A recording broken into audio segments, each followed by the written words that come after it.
नमस्कार मित्रों।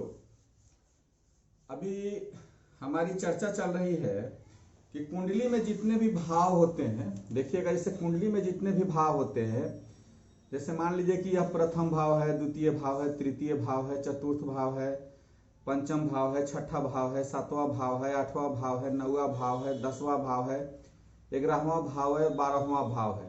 इन सभी खानों में जितने भाव दिए हैं, इन सभी भावों का अपना अलग अलग महत्व है और उन भावों को देख के व्यक्ति जिस वस्तु के जिस बात की जानकारी लेना चाहता है उसको आसानी से ले सकता है।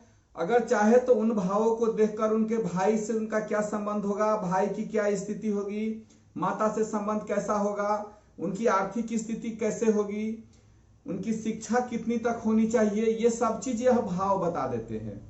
इसी क्रम में मैंने इसके पहले वाले वीडियो में मैंने आपको बताया था कि कुंडली का प्रथम भाव जो होता है वह तन भाव है, दूसरा भाव धन भाव है, तीसरा भाव भ्राता भाव है, चौथा भाव जो है वह माता भाव है, पांचवा भाव जो है वह संतान भाव है और छठा भाव मैंने बताया था आपको कि यह रोग ऋण के बारे में जानकारी देता है।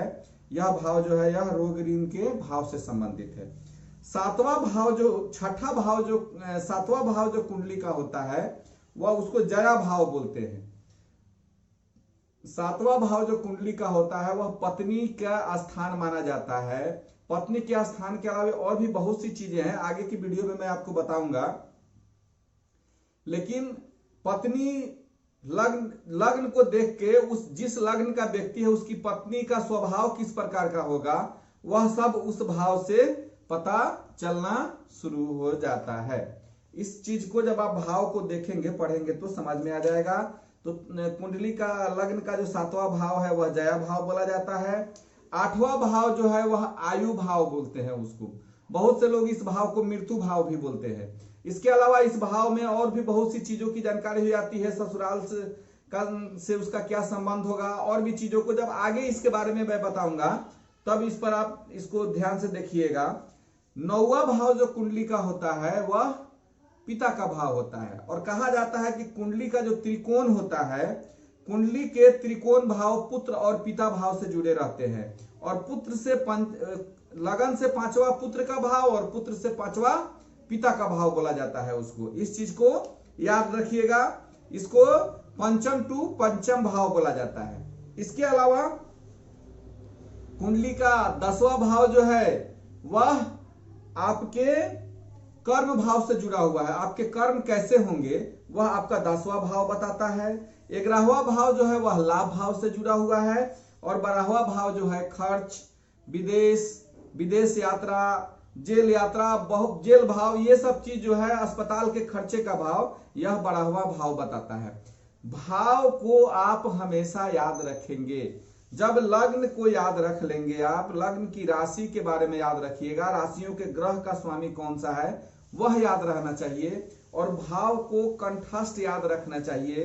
अगर किसी के शिक्षा के बारे में जानकारी लेनी है, पिता के बारे में उच्च शिक्षा और पिता के बारे में जानकारी लेनी है तो हम उसके 9वें भाव को देखेंगे। अब लग्न से 9वें भाव की क्या स्थिति है, 9वें भाव में कौन से ग्रह बैठे हुए हैं, किस स्थिति में उसको देख रहे हैं, इसका पता चल जाएगा। आयु की क्या स्थिति होगी लग्न की, उसके हम 8वें भाव से देख सकते हैं। रोग ऋण की क्या स्थिति होगी उसके 6ठे भाव से देख सकते हैं। संतान की क्या स्थिति होगी 5म भाव से देख सकते हैं। कर्म भाव कैसा होगा वह 10वें भाव से देख सकते हैं। लाभ भाव क्या होगा उसको हम 11वें भाव से देख सकते हैं और विदेश यात्रा, अस्पताल का खर्चा, जेल मतलब बहुत सी चीजें होती है वह 12वें भाव से जुड़ी रहती है। अब उसको क्या परेशानी कब हो सकती है, उसका क्या रोटेशन आ सकता है, कोई व्यक्ति कैसे उस भाव वाले ग्रह का जब रोटेशन चलता है उससे उसकी जब महादशा अंतर्दशा चलती है तो उसके अंदर क्या परेशानी आती है, यह सब इन भावों को देख के पता लगाया जा सकता है। और इस भाव में अगर कोई ग्रह जो विपरीत परिस्थिति में होते हैं तो उसको कैसे कंट्रोल किया जा सकता है, अगर सपोर्टिंग स्थिति में है तो कैसे उसको मजबूत करके उससे लाभ लिया जा सकता है, यह सब आगे का विषय है।